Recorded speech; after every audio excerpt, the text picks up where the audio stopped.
Hey there mga my loves, water signs, Pisces, Scorpio, and Cancer. Before we start your reading, reminders po muna na hindi lahat kayo ay makaka-resonate, kaya naman just choose only the messages you think are for you. And if you feel that this reading is for you, then this reading might be really for you. And syempre wala tayong gender dito, babae, lalaki, LGBT, cross-watchers, you're all welcome here mga babes. Just take how this resonates and please apply this into your own unique situation. Kaya naman, without further ado, let's say and begin. What do we have here for you?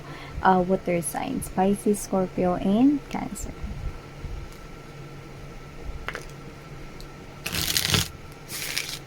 Spirits and angel guides, can you please show me what do we have here for water signs, Pisces, Scorpio, and Cancer, please? What do we have here for water signs, Pisces, Scorpio, and Cancer, please?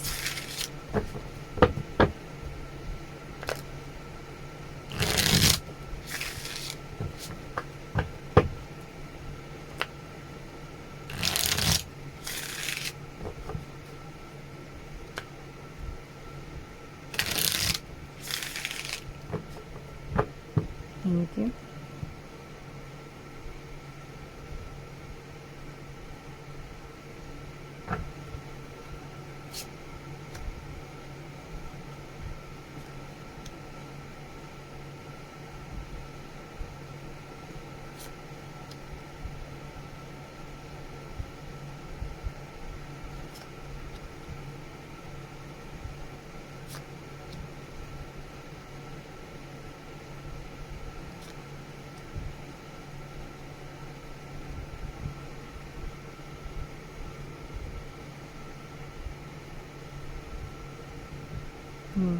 So we have here the Queen of Swords energy and the King of Swords. So whoever it is that you're dealing with, no, looks like this is your divine counterpart, and there's also a strong soulmate connection right here with the Six of Cups energy, no. Pero kasi kung sino man to mga babes, no, I do feel like, no, that with the King of Swords and the Judgment, no, this person right here, no, already came back into your life. So, kung hindi pa mga babes, no, palapit na siya, paparating na siya, no, with the Knight of Wands right here, no, nakikita ko siya rito na papunta na sa inyo. Pero you will make a decision right here, no, which is a very strong decision, no, na hindi mo na bubuhayin pa ang anumang natapos na sa pagitan ninyong dalawa. So, kung sino man tong tao na to, mga babes, no, nakikita ko rito na hindi mo na siya bibigyan ng pagkakataon na magkaroon ng second chance with the both of you right here, with the King of Swords and the Judgment. Puputulin mo na ang anumang magiging connection mo sa kanya rito, no? Or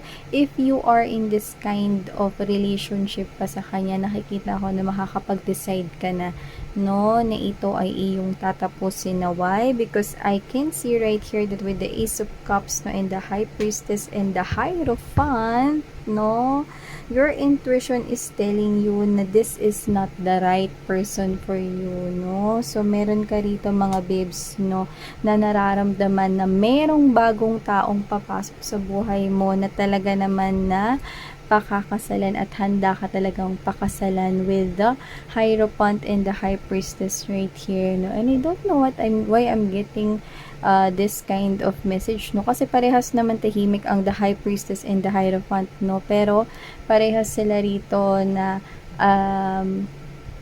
parang pakiramdam ko magkakagulatan. Yung nakukuha ko rito, magkakagulatan dito mga babes, lalo na pagka nagkakilala na kayo, no? Parang, it's like a connection na hindi mo aasahan na mapo-fall in love ka sa kanya, tapos siya, hindi niya rin inaasahan na mapo-fall in love siya sa'yo. Ganun yung nakukuha ko rito, no?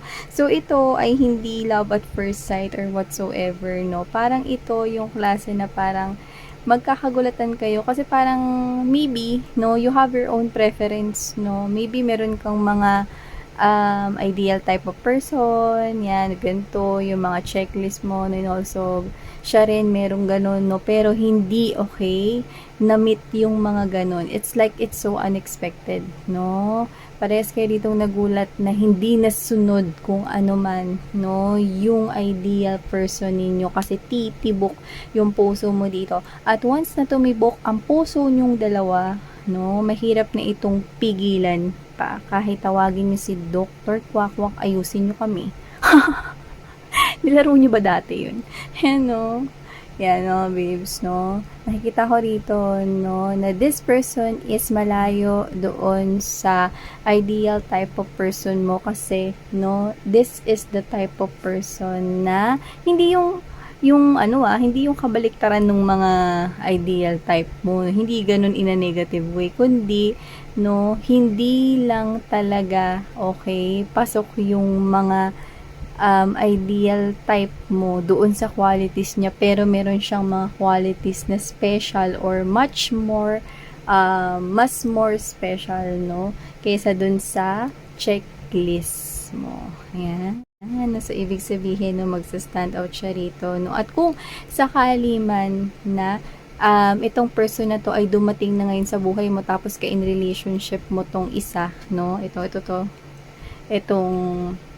person na to na parang nagkakagulo na kayo, panay-away na rito, hindi na kayo nagkakaintindihan, ayan, plano na yan na magde-decide kayo, no?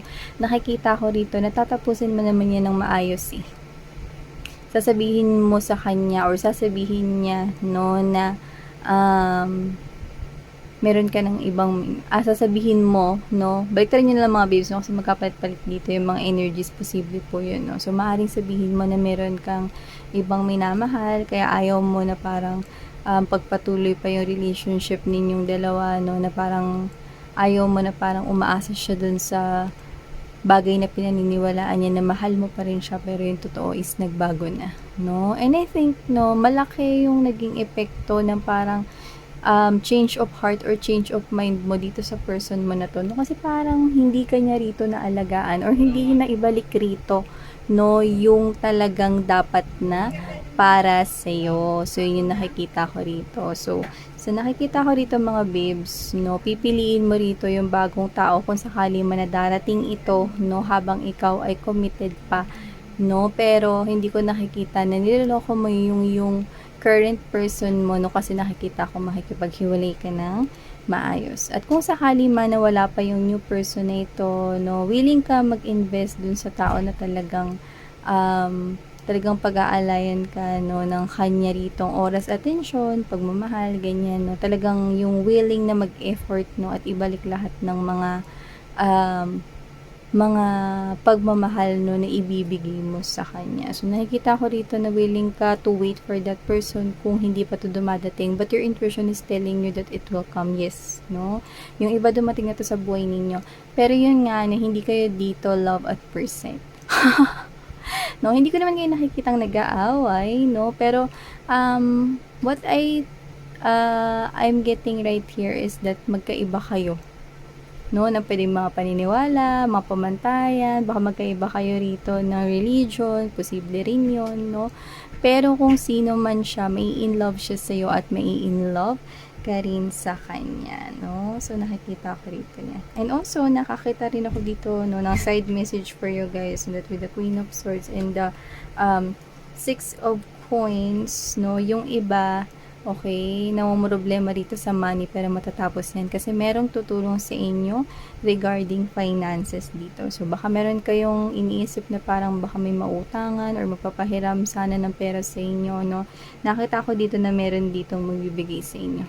Okay, makatutulong sa inyong problem sa money. Yan, no? 'Di ba? Madadrop niyo yung burdens niyo rito with the Ten of Wands energy. Like, totally, wala na kayong hawak, na nagpapabigat dito. Kasi meron tutulong sa inyo rito. Baka meron pa magpasok ng trabaho sa inyo rito ng nakakilala or friend right here, no? So, nakikita ko that help is coming towards you. Water signs, Pisces, Scorpio, and Cancer, no? So, kung ano man to na paparating sa inyong buhay love life, no, it's some kind of hidden for now, no, but I kind of picking up right here, no, na masusurpresa with the moon right here, no, parehas kayo dito masusurpresa sa mga susunod ninyong mararamdaman para sa isa't isa, right, no, so I can see right here na tuloy-tuloy lang dito, no, sa yung pagtatrabaho, kasi nakakuha ko dito ng parang celebration or achievement mo, sa'yo to okay, no, achievement mo to, no, na talagang nilalaban mo rito, no, kahit na marami pa rito na parang kakumpetensya mo, no, or baka pare-parehas kayo rito ng tinda, or baka mga intrimitido at intrimitido, no, tuloy-tuloy lang dito, no, may bababayang espada mo na yan, no, ibig sabihin, labarn lang, tapos, tuloy-tuloy mo lang yung trabaho, huwag mo silang pansinin, no, yan naman talaga yung trabaho nila, no, ang mambash.